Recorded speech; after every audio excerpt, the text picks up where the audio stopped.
Maranata, Senhor está viniendo, dia 3 de março, e formamento de fábrica de Deus. Of bosso não sabe que o bosso corpo até templo do Espírito Santo. Quem está dentro bosso?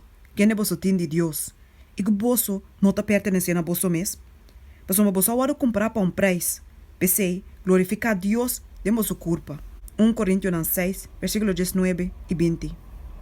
Nós não está pertencendo a nós mesmos. Nós agora comprar com preço valioso. Hasta sofrimento não e a morte de ajuda de Deus.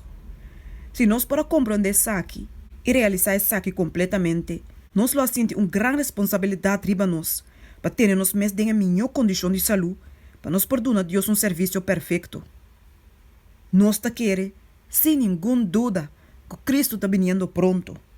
Nós não temos nenhuma dúvida, e para anos não acaba, tampouco nós não temos dúvida que a doutrina não nos sustém hoje da verdade presente e que nos está acercando do juízo.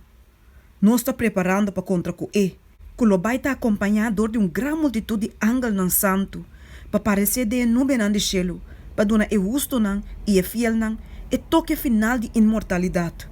Ora que bem, ele não vem para limpar nós de nós pecados, para quitar nos defeitos de caráter fora de nós, ou para curar nos de enfermidade de nos mal caráter e temperamento.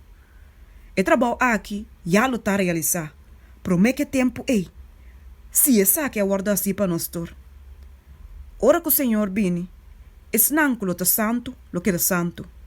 Esse não que mantém na curva espírito de santidade, de santificação e honor, lo recebi no momento e toque final de imortalidade. Pero esse não que está injusto, impuro e sushi, lo queda assim aí para sempre. Nenhum trabalho lo guarda assim no momento aí, para quitar um defeito não, e dura um caráter não santo. Tu recos na aqui, mas te guarda se tem hora de provação. E tá agora aqui, que o trabalho aqui mas te guarda realizar para nós. Agora aqui, nós está dentro da fábrica de Deus. Hobby de nós, tá piedra não bruto fora de mina. Pero segundo nós está gara na verdade de Deus, sua influência está afetando-nos.